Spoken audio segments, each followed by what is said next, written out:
Hello everyone, today I'm showing you how to make strawberry and banana smoothie. So let's see what you need for this.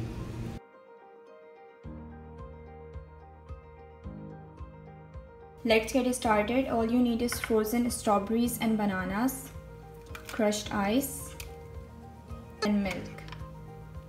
Blend all the ingredients together until smooth and creamy.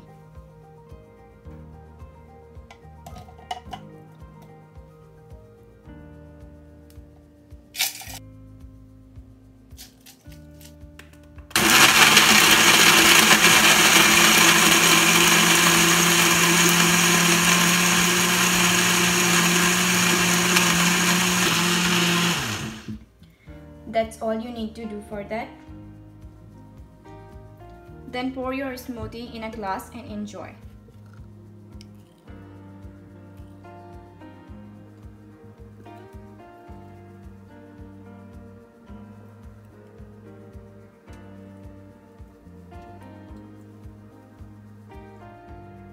Hope you guys like it. Share this recipe with your family and friends. Thanks for watching. Don't forget to subscribe and hit the bell icon to keep updated.